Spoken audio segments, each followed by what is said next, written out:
नमस्कार। माँ प्रज्ञा कॉलेज के ऑनलाइन प्लेटफॉर्म पर आपका स्वागत है। आज हम पढ़ने जा रहे हैं नरम दल के नेताओं के बारे में और उनके जो प्रमुख नेता हैं दादाभाई नौरोजी, गोपाल कृष्ण गोखले, महादेवन गोविंद रानडे आदि। तो इनमें भी महत्वपूर्ण है दादाभाई नौरोजी, जो आपके सिलेबस इस class BA BEd 4th year में बीए बीएड 4th ईयर की क्लास है। इसमें आपके जो नरम दल के नेता हैं उनमें एमजी रानडे, दादाभाई नौरोजी, गोपाल कृष्ण गोखले हैं। तो इनके बारे में हम अध्ययन करेंगे। तो सबसे पहले हम लेंगे दादाभाई नौरोजी।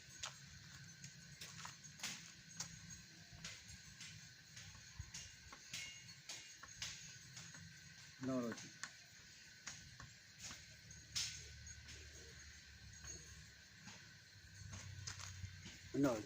क्लियर। पहले हम इसे पढ़ने से पहले हम इन बातों को स्पष्ट करेंगे कि ये नरम दल क्या है। नरम दल के नेता हैं नरम दल, क्लियर। तो ये नरम दल, नरम क्या होता है? Moderate school. नरम दल क्या है?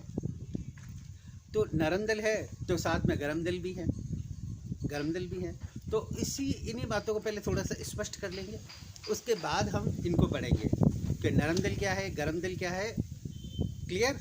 ताकि ये भी पूछा जाता है कि नरम दल है तो गरम दल के जो 3 प्रमुख नेता है लाला लाजपत राय, बाल गंगाधर तिलक और विपिन चंद्र पाल, इनके बारे में भी पूछा जाता है। जो नेक्स्ट पर आपके सिलेबस में है दादाभाई नौरोजी। दादाभाई नौरोजी को स्टार्ट करने से पहले ये जो मॉडरेट स्कूल है, नरम दल है, इसके बारे में अध्ययन करेंगे। नरम दल भारतीय स्वतंत्रता संग्राम में जब स्वतंत्रता प्राप्ति 15 अगस्त 1947 के बाद कि जब इतिहासकारों ने इतिहास लिखना शुरू किया तो अलग अलग समय को अलग अलग नाम से संबोधन दिया। तो उसी में इस समय को समय के जो संबोधन है उसका नाम है नरम दल।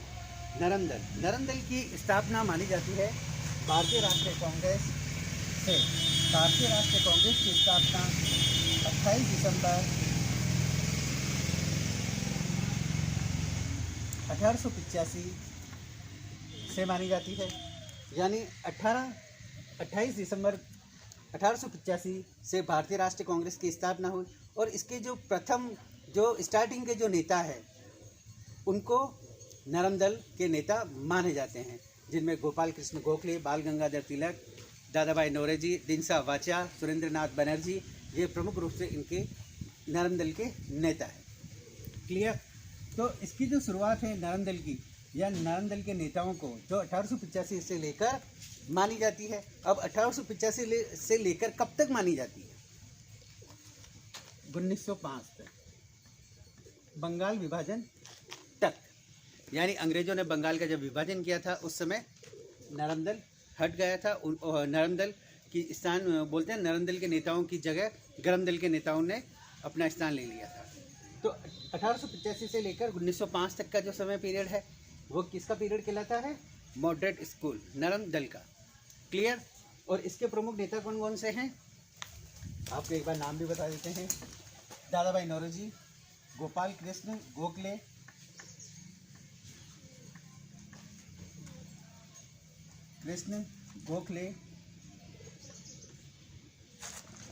दिनसा वाचा, यहाँ लिख देते हैं,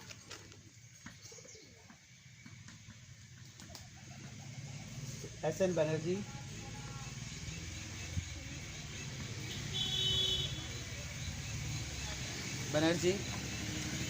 आदि, ये सब क्या हैं? नरम दल के नेता, क्लियर। तो भारतीय राष्ट्रीय कांग्रेस की स्थापना से लेकर 1905 तक की अवधि का जो समय पीरियड है, इस समय जो कांग्रेस के जो नेता थे उनको नरम दल के नेता कहा जाता है।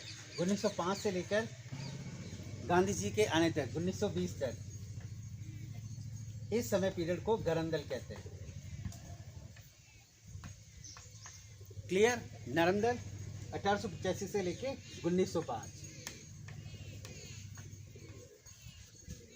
क्लियर? आपको अब समझ में आ चुका होगा कि नरम दल कहाँ से लेकर कहाँ तक है, गरम दल कहाँ से लेकर कहाँ तक है। नरम दल को नरम दल इसीलिए कहा जाता था क्योंकि यह ब्रिटिश शासन में पूर्ण निष्ठा और मान रखते थे, और अगर कोई संशोधन करवाना हो, कोई मांग मनवानी हो तो प्रार्थना पत्र लिखते थे, वापस स्मरण पत्र लिखते थे, और वापस स्मरण पत्र लिखते थे। अगर वो बात नहीं मानते थे तो कोई बात नहीं, आपकी जैसे ब्रिटिश राजभक्ति में इनकी पूर्णतः निष्ठा थी, इसीलिए इसको नरम दल कहा जाता है। यानी ब्रिटिश शासन में इनकी पूर्ण तरह से निष्ठा थी, इसीलिए इस समय के नेताओं को नरम दल का समय कहा जाता है, नरम दल कहा जाता है। क्लियर? ये हो गया आपके सामने नरम दल के प्रमुख बातें। Clear?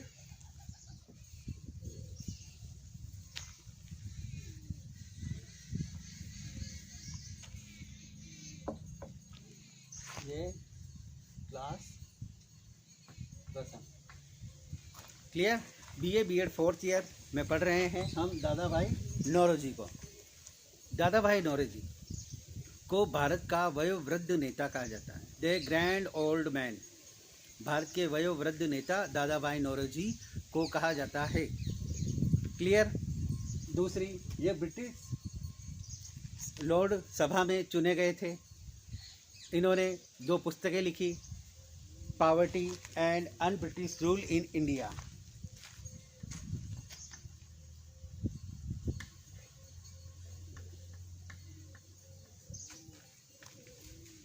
Poverty and un British rule in India.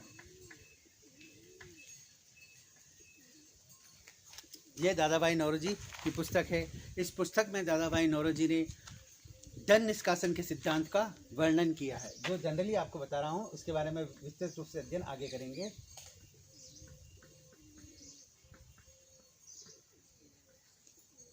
और दूसरी है भारत की इकोनॉमिक्स के बारे में एक पुस्तक और लिखी इन्होंने। तो मोस्ट रूप से इम्पोर्टेंट इनकी जो पुस्तक है वो यह है, poverty and un British rule in India, और इसमें धन निष्कासन के सिद्धांत को बताया गया है। धन निष्कासन के सिद्धांत की विस्तृत रूप से चर्चा हम इनको पढ़ते समय आगे करेंगे। क्लियर? ये रही दादा भाई नौरोजी के बारे में प्रमुख जो मुख्य बातें थी वह।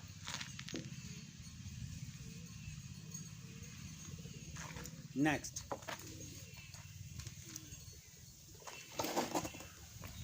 दादा भाई नौरोजी को लोग श्रद्धा से भारत के वयोवृद्ध नेता के नाम से स्मरण करते हैं। वह राष्ट्रीय कांग्रेस के प्रारंभ से ही उससे संबंधित थे। पट्टाभी सीतारमैया के शब्दों में, यानी ये भारतीय राष्ट्रीय कांग्रेस के स्टार्टिंग के शुरुआती नेताओं में से एक थे। जो बैत्र प्रतिनिधि प्रथम सम्मेलन में भाग लिए थे उनमें भी ये थे। पट्टाभी सीतारमैया के शब्दों में, उनके कांग्रेस के साथ आरंभिक काल से ही संबंध बने और वह कांग्रेस की सेवा में अपने जीवन की संध्या काल तक सम्मिलित रहे, और वह इसके क्रमिक आविर्भाव से लेकर पूर्ण विस्तार काल तक, उस काल से जब तक यह एक लोगों के प्रशासनिक कष्ट निवारण के लिए एक छोटी सी संस्था के रूप में थी, उस काल से तब तक जब तक यह एक स्वराज्य प्राप्त करने के लिए कार्य करने वाली एक राष्ट्रीय सभा बन गई थी, इसको लेकर चले थे। भाई यह भारतीय राष्ट्रीय कांग्रेस के एक छोटी सी संस्था से लेकर एक स्वतंत्रता प्राप्ति का जन आंदोलन संगठन तक इसको बनाया था। स्टार्टिंग में ये इनके नेता थे और यह एक राष्ट्रीय सभा बन गई और उनमें यह सदैव इसको लेकर चले थे। दादा भाई आधुनिक महाराष्ट्र के एक ग्राम खड़क में एक निर्धन पारसी पुरोहित के घर में उत्पन्न हुए थे। उन्होंने एल फ्लिंस्टन कॉलेज में शिक्षा प्राप्त की, जहां एक अंग्रेजी के अध्यापक ने इनको भारत की आशा की संज्ञा दी। मोस्ट ऑफ इम्पोर्टेंट, भारत की आशा की संज्ञा किसको दी? दादा भाई नौरोजी को। उन्होंने उसी कॉलेज में गणित तथा प्राकृतिक दर्शन के सहायक प्राध्यापक के रूप में अपने जीवन का प्रारंभ किया, परंतु 1855 में उन्होंने यह पद त्याग दिया और एक फारसी व्यापार संस्था में साझेदार के रूप में लंदन गए। लंदन के लिए प्रस्थान किया। ये प्राध्यापक थे, किंतु वह एक व्यापारिक कंपनी थी, उसके साथ ये जुड़कर लंदन गए। 1862 में उन्होंने कामास नामक की एक संस्था को छोड़ दिया तथा अपना निजी व्यापार करना प्रारंभ कर दिया, परंतु वह सफल नहीं हुए। 1869 में पुणे मुंबई आ गए। 1873 में बड़ौदा रियासत के दीवान के पद स्वीकार कर लिया, परंतु शीघ्र ही दुखी होकर उस दीवान के पद को भी छोड़ दिया। बाद में मुंबई नगर निगम में निर्वाचित हो गए। फिर नगर परिषद में 1892 में वह पहले भारतीय थे जो उदारवादी दल की ओर से ब्रिटिश संसद में सदस्य चुने गए। भारतीय राष्ट्रीय कांग्रेस के 1886, 1893, 1906 में यह अध्यक्ष भी रहे, यानी 3 बार यह भारतीय राष्ट्रीय कांग्रेस के अध्यक्ष बने, 1886, 1893 और 1906 में। जीवन के प्रारंभिक काल से ही दादा भाई देश के सामाजिक और राजनीतिक जीवन में सक्रिय थे। उन्होंने मुंबई में ज्ञान प्रसारक मंडली बनाई और एक महिला हाई स्कूल की स्थापना की। 1852 में स्थापित हुई मुंबई की पहली राजनीतिक संस्था बम्बई एसोसिएशन को स्थापित करने का श्रेय भी इन्हीं को दिया जाता है। उन्होंने अपने लंदन प्रवास के दिनों में अंग्रेज़ों को भारतीय समस्याओं से अवगत कराने का प्रयत्न किया। इसके लिए लंदन इंडियन एसोसिएशन और फिर ईस्ट इंडिया एसोसिएशन आदि संस्थाएं स्थापित की। इन सभी प्रयत्नों के कारण वे अपने देश के लिए एक विशेष महत्वपूर्ण व्यक्ति बन गए। यानी ये भारतीयों की जो दशा थी उनमें सुधार करने के लिए अंग्रेज़ों ने समय समय पर अंग्रेज़ों को संस्था बनाकर उनकी मांगे मनवाने के लिए कहा, और यह भारत के एक महत्वपूर्ण विशेष व्यक्ति बन गए थे।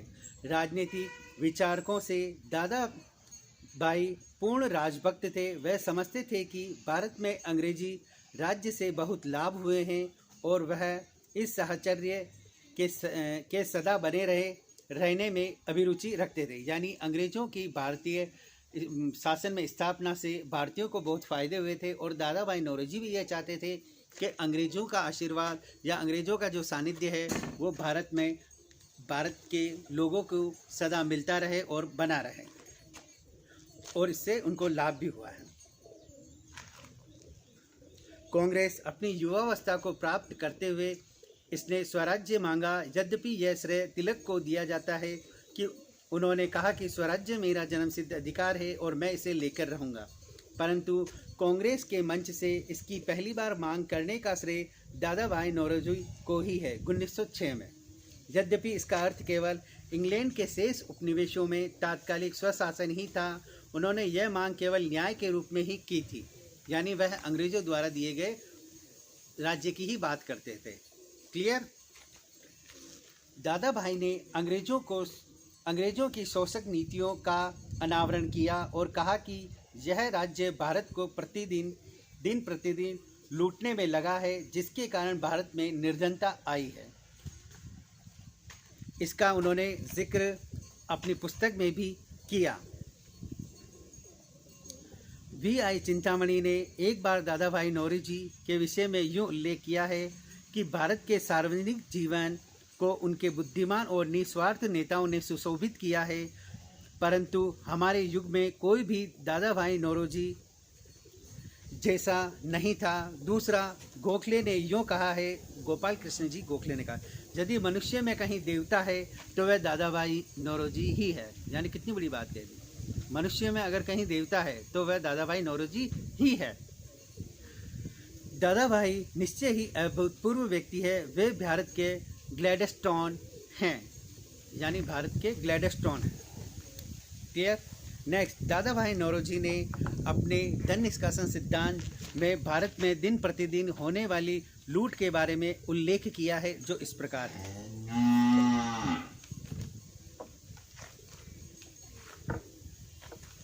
धन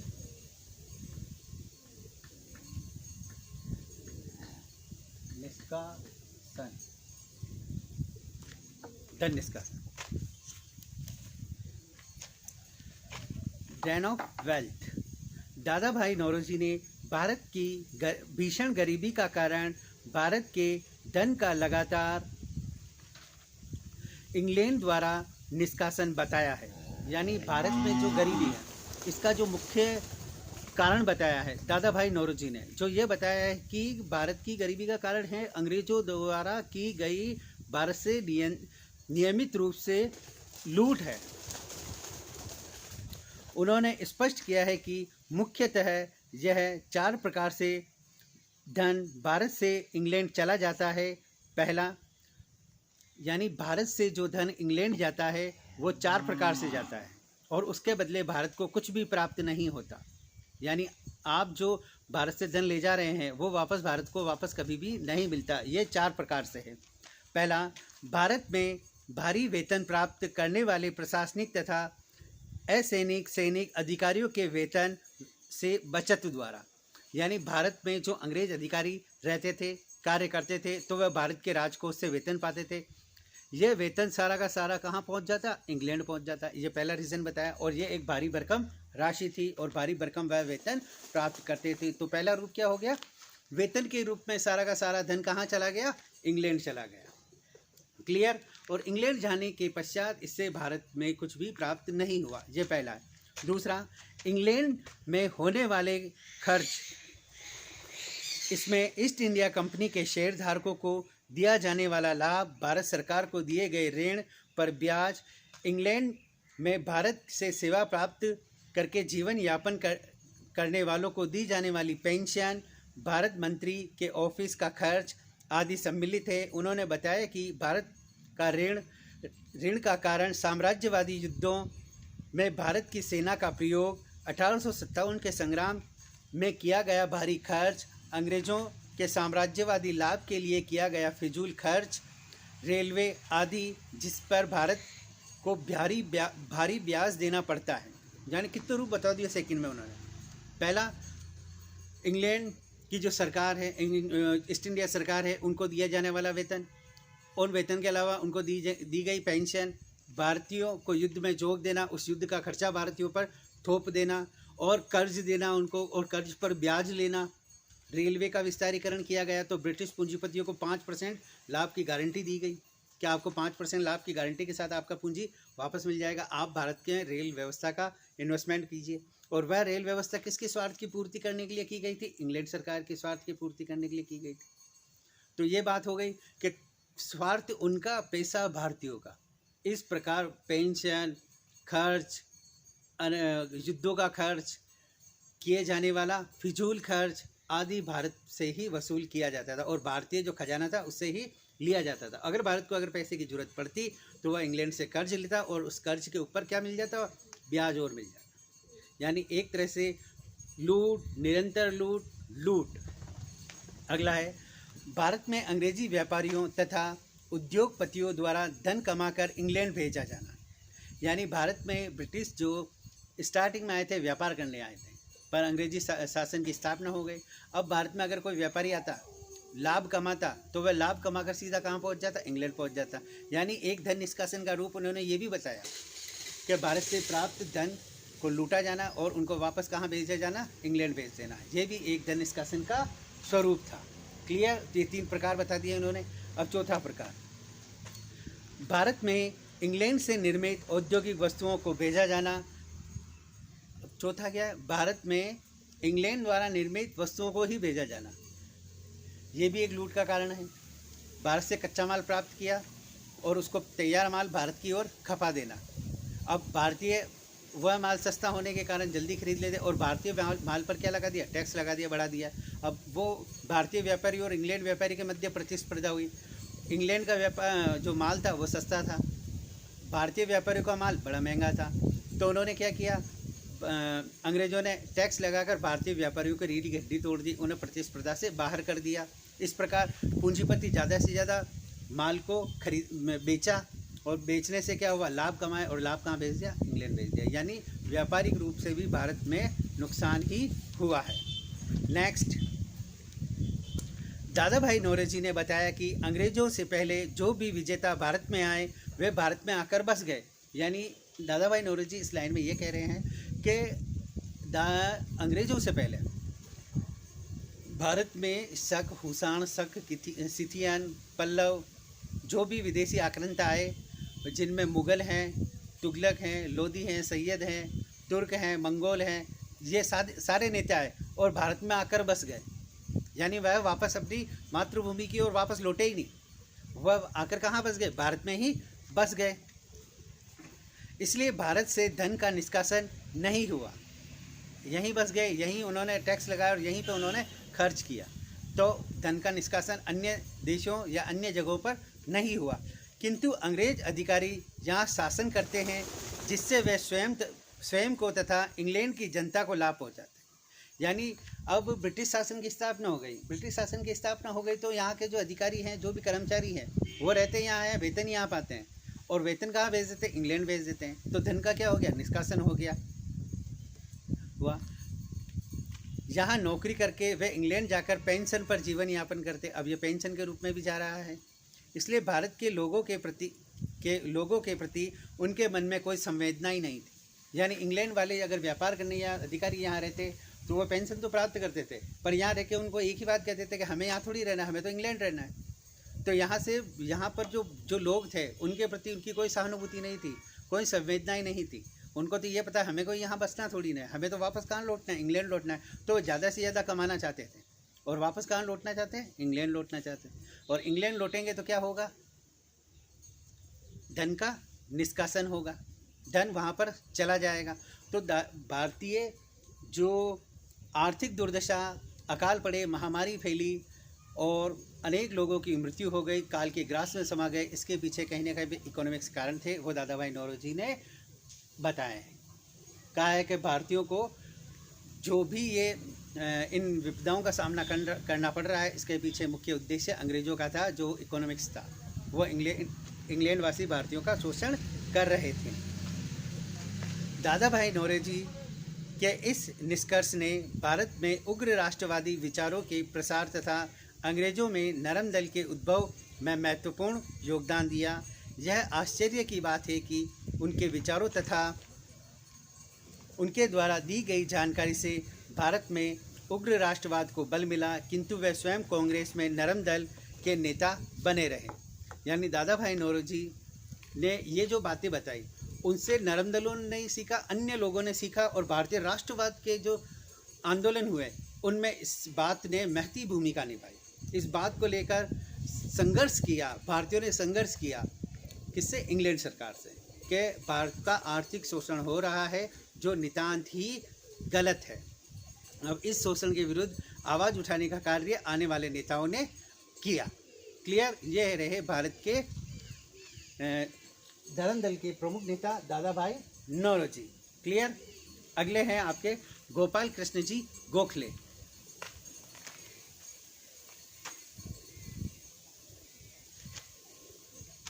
दादा भाई नौरोजी के बारे में तो आपने अभी समझ लिया होगा, मैं आशा करता हूँ। नेक्स्ट जो नरम दल के नेता हैं, उनका नाम है गोपाल कृष्ण गोखले, जो महात्मा गांधी के राजनीतिक गुरु थे।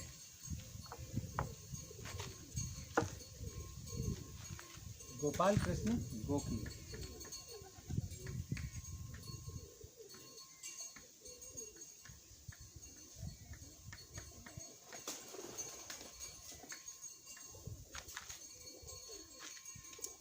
क्लियर? गोपाल कृष्ण गोखले महादेव गोविंद रानडे, जिन्हें महाराष्ट्र के सुकरात कहा जाता है, के अनुयायी थे। एम.जी. रानडे के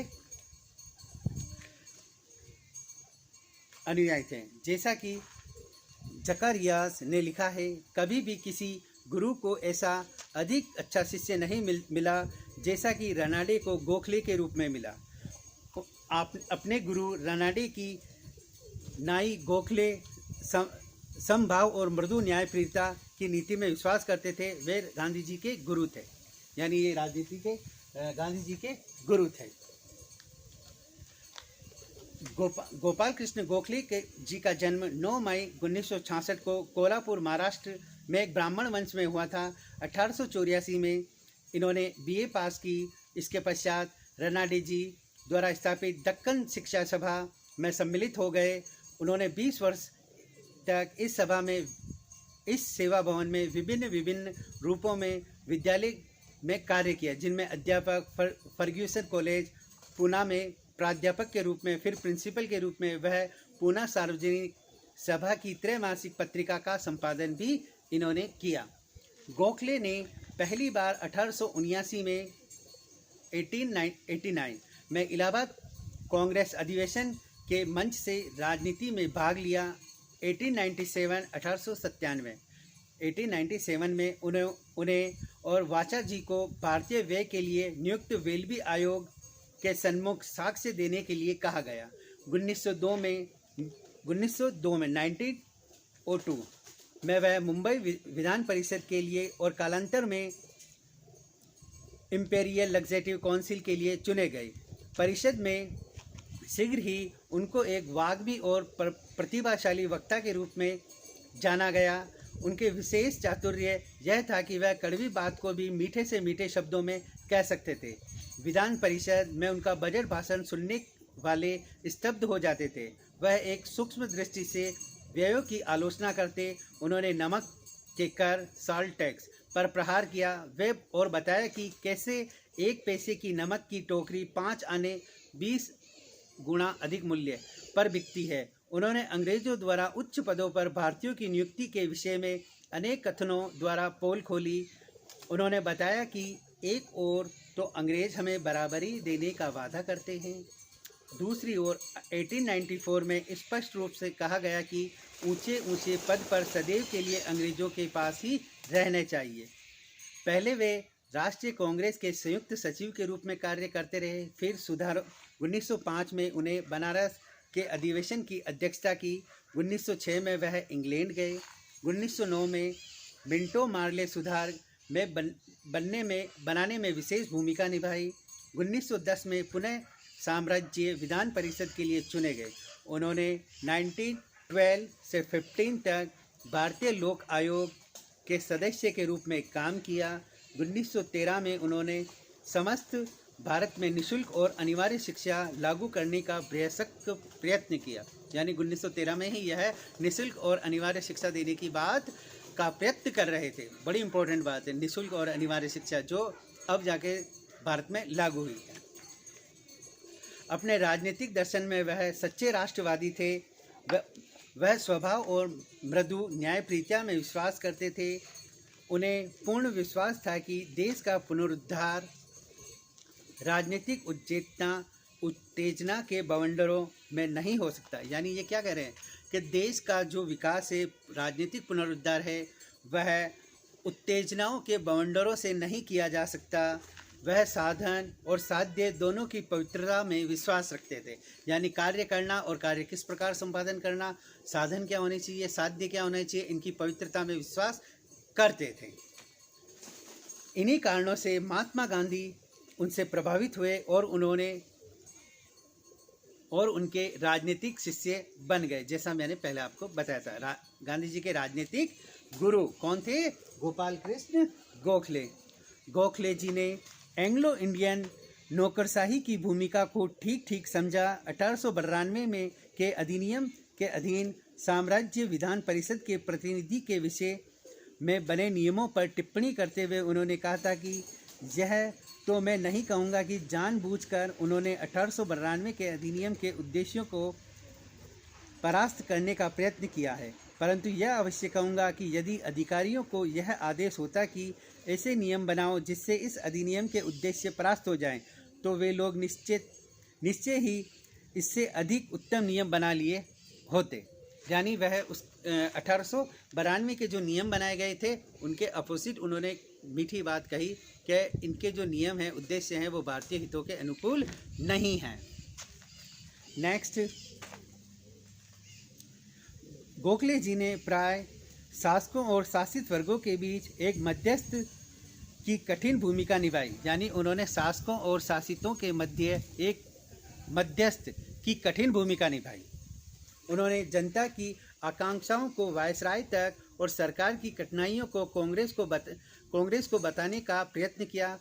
उग्रवादी दल ने संयम की नीति की बड़ी आलोचना की। यानी ये संयम रखते थे तो उग्रवादियों ने इनकी बड़ी ही आलोचना की। उग्रवादी वही गरम दल, क्लियर, आलोचना की। प्राय उन्हें शिथिल उदारवादी व्यक्ति बताया। दूसरी ओर सरकार ने उन्हें कई बार उग्रवादी विचारों वाला व्यक्ति कहा और छद्मवेशीय विद्रोही की संज्ञा दी। यानी उदारवादी, उग्रवादी तो उन्हें कह रहे हैं कि ये तो लिबरल है, कि ये आदमी अच्छा नहीं। वहीं इंग्लैंड सरकार या इंग्लैंड जो अधिकारी थे वो उनको कहते हैं ये तो एक उग्रवादी राष्ट्रवादी है।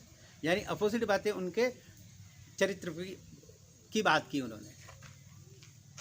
31 अक्टूबर, हाँ, दूसरी ओर सरकार ने उन्हें छद्मवेशीय विद्रोही की संज्ञा दी। 31 अक्टूबर को मिंटो ने मार्ले से गोखले के विषय में इन शब्दों का प्रयोग किया था कि एक दल प्रबंधक के रूप में गोखले तो एक शिशु की नाई है, वह तो एक दूसरी श्रेणी के आइरिश व्यक्ति डेना और कोलैंड और पर्नेल के मध्य के व्यक्ति की भांति सदा रोता ही रहता है। यानी ये कहते हैं कि ये जो छोटे छोटे हर एक बात को लेकर यह रोते ही रहते हैं। ये एक शिशु की बात ही है जो हमेशा सुधारों की बात करते हैं। मार्ले उस पर विश्वास नहीं करते थे और उसे एक ताल देने वाला चिमटा बताया, यानी ताल देने वाला टर्निंग फ्रॉक्स बताया कि जिससे इधर भी देख लो और उधर भी देख लो, वो दोनों तरह की बात कर रहे हैं। गोखले ने अपने विचारों बहुत स्पष्ट भाषा में व्यक्त किए। जो अंग्रेजों को यह विश्वास करता है कि वह पुराने काल की नई भारत पर राज्य कर सकता है, तो वह भारतीय यह समझता है कि हमारे भारत का भाग्य साम्राज्य से बाहर है। वह दोनों आधुनिक परिस्थितियों को नहीं समझते। 1905 में गोखले ने भारत सेवक मंडल आरंभ किया, जिसका उद्देश्य भारत की सेवा के लिए राष्ट्रीय विचारक तैयार करना था और संवैधानिक ढंगों से भारतीय जनता के सच्चे हितों को प्रोत्साहन देना था। इस मंडल ने वी श्रीनिवासन शास्त्री जी के देवधर, M.N. जोशी, पंडित हृदयनाथ कुंजरू जैसे महान समाज सेवक पैदा हुए। ये सब उसी भावना के प्रतीक हैं जिसकी पूर्ति स्वयं गोखले करते थे। श्रीमती सरोजनी नायडू ने गोखले जी को क्रियात्मक और पश्चिमी कार्यकर्ता और एक रहस्यवादी स्वप्न दृष्टा के दुर्लभ योग की संज्ञा दी है। ये हो गए आपके गोपाल कृष्ण गोखले और दादा भाई नौरोजी। अगला है M.G. रनाडे जो अगली क्लास में। क्लियर? Thank you.